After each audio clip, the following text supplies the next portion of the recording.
Iran के खिलाफ America की ऑपरेशन ब्लैकआउट की। अमेरिकी राष्ट्रपति ट्रंप ने धमकी दी है कि अगले कुछ घंटों में ईरान से बातचीत की टेबल पर नहीं होगा। अगर वो बातचीत की टेबल पर नहीं लौटा तो ईरान के पावर प्लांट्स, पुल, परमाणु सेंटर्स को उड़ा देंगे। बड़ी बात यह है कि ट्रंप की धमकी उस समय आई जब बीते कई दिनों से लगातार ईरान पर हमले अमेरिका की तरफ से जारी हैं। वहीं ईरान ने ट्रंप की धमकी के बावजूद हथियार डालने से मना कर दिया, सीधे युद्ध लड़ने का ऐलान कर दिया। मतलब यही है कि अब ये युद्ध और भड़केगा। लेकिन सवाल ये भी है कि क्या ईरान में ट्रंप ब्लैकआउट करने की तैयारी कर चुके हैं? अगले 72 घंटों में कुछ बड़ा करने वाले हैं ट्रंप। ईरान पर सबसे बड़े हमले की धमकी आ गई। पावर प्लांट और तेल भंडार पर होगा हमला। क्या ईरान के एटमी सेंटर पर ट्रंप करेंगे हमला? क्या एटमी युद्ध की तरफ बढ़े ईरान अमेरिका? डोनाल्ड ट्रंप का ऑपरेशन ब्लैकआउट। अगले कुछ घंटे ईरान और अमेरिका युद्ध में बहुत अहम हैं, क्योंकि लगातार चौथे दिन भी ईरान के सैन्य अड्डों पर अमेरिकी सेना के ताबड़तोड़ हमले जारी हैं।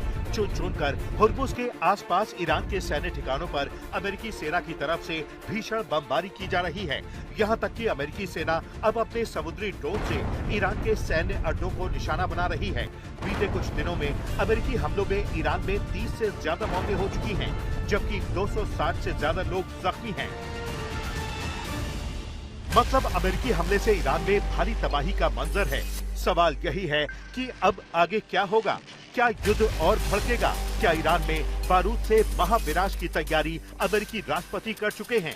अगर ईरान के खिलाफ ट्रंप ने अपनी नई धमकी को हकीकत में बदल दिया तो अगले 72 घंटे दुनिया के लिए बहुत भारी हैं। दरअसल एक इंटरव्यू के दौरान अमेरिकी राष्ट्रपति ने ऐलान किया है कि अगला हफ्ता ईरान पर बहुत भारी पड़ने वाला है, क्योंकि अगले हफ्ते अमेरिकी सेना ईरान के पावर प्लांट और बड़े पुलों को निशाना बनाएगी। मतलब यही है कि ईरान में ऑपरेशन ब्लैकआउट को हरी झंडी दिखा चुके हैं। दूसरी तरफ ईरान के पुलों को उड़ाकर पब्लिक ट्रांसपोर्ट सिस्टम को पूरी तरह ठप कर सकते हैं। हम उन्हें बहुत बुरी तरह मार रहे हैं। समुद्र किनारे जो कुछ भी उनके पास है हम उसे निशाना बना रहे हैं।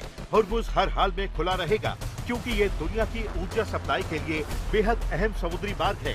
इन लोगों से सिर्फ ताकत के जरिए ही बातचीत की जा सकती है, और असली ताकत सैन्य ताकत होती है। हमने वही किया है। ये हमले तब तक जारी रहेंगे जब तक कि मैं खुद ये न कह दूं कि अब ये काफी है। अमेरिका ने मंगलवार रात लगातार चौथे दिन ईरान पर हमले जारी रखे। अमेरिकी सेंट्रल कमांड के मुताबिक करीब 7 घंटे तक चले ऑपरेशन में हुर्मुज़ स्ट्रेट के आसपास ईरान के मिसाइल और ड्रोन ठिकानों के साथ साथ कोस्टल डिफेंस सिस्टम को निशाना बनाया गया। सेंटकॉम ने 14 जुलाई को ईरान के खिलाफ हमलों का एक और दौर पूरा किया, जिसमें हुर्मुज़ और ईरानी तटीय क्षेत्रों के पास दर्जनों सैन्य ठिकानों को निशाना बनाया गया। 7 घंटे तक चले इस हमले के दौरान अमेरिकी लड़ाकू विमानों, ड्रोनों और नौसैनिक जहाजों ने ईरानी मिसाइल और ड्रोन ठिकानों, नौसैनिक क्षमताओं और तटीय रक्षा प्रणालियों पर सटीक गोलीबारी की, ताकि जहाजों और नागरिक दल को धमकाने की ईरान की क्षमता को और कम किया जा सके। बड़ी बात यह है कि बीती रात को 7 घंटे तक बमबारी के बाद आज सुबह भी ईरान के सैन्य ठिकानों पर नए सिरे से अमेरिकी सेना ने हमला किया। ये हमला ईरान के ग्रेटर तुनब द्वीप पर हुआ, जिसमें ईरान के क्रूज मिसाइल सेंटर और लॉन्च साइट्स को निशाना बनाया गया। संभावना ये भी है कि ईरान के पावर प्लांट और ब्रिज को निशाना बनाने से पहले ट्रंप ईरान के पिकैक्स माउंटेन पर बड़ा हमला करें। ट्रंप का दावा यही है कि ईरान का pickaxe mountain nuclear complex America के टारगेट पर है। किसी भी वक्त न्यूक्लियर कॉम्प्लेक्स पर हमला हो सकता है।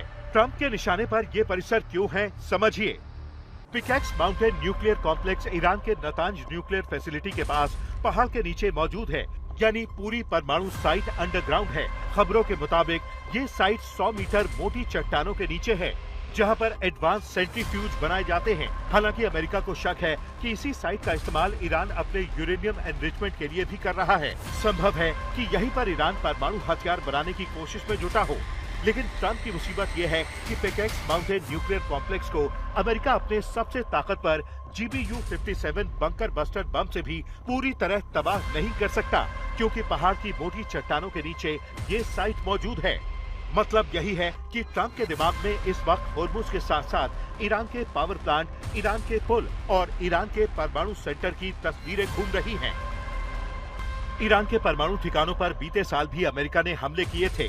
इस साल भी ईरान के एटमी सेंटर को अमेरिकी सेना निशाना बना चुकी है।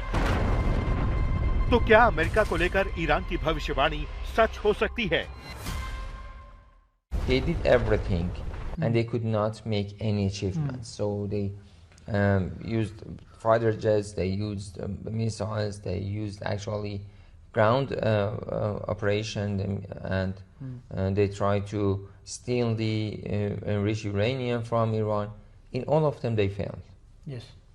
So if they wanted to make any achievements, they would have done it during those 40 days. And they don't have any other options. There remains only one option, which is the nuclear bomb, that even if it is used, it would not stop Iranian people.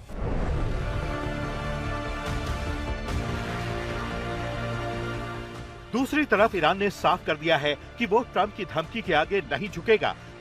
अमेरिकी हमलों का मुंह तोड़ जवाब देगा। अमेरिकी हमलों के खिलाफ जवाबी कार्रवाई करते हुए ईरान ने भी बहरीन, कुवैत, जॉर्डन में अमेरिकी बेस पर बड़े हमले किए हैं। ईरान ने कुवैत के अमेरिकी बेस पर हमले का वीडियो भी जारी किया है। वीडियो में अमेरिकी एयरबेस पर हुए धमाकों को देखा जा सकता है।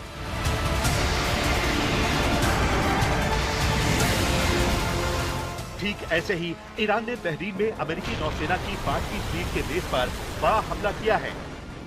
ईरानी मीडिया का दावा है कि अमेरिकी सैन्य अड्डे को नुकसान पहुंचा है। ये नुकसान सैटेलाइट तस्वीरों में साफ देखा जा सकता है।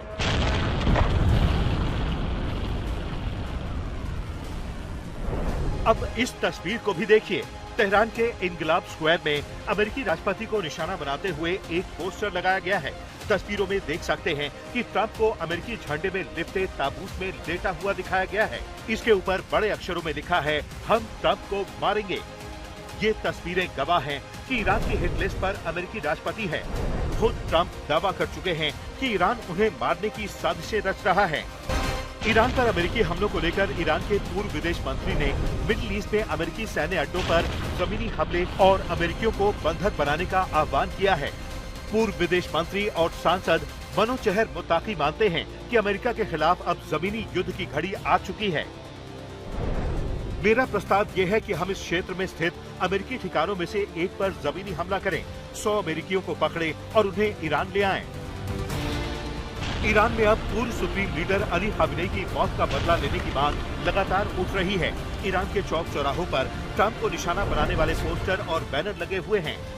दूसरी तरफ ईरान में एक धड़ा ऐसा भी है जो मानता है कि अब शांति समझौते को लेकर अमेरिका के साथ कोई बातचीत नहीं होनी चाहिए।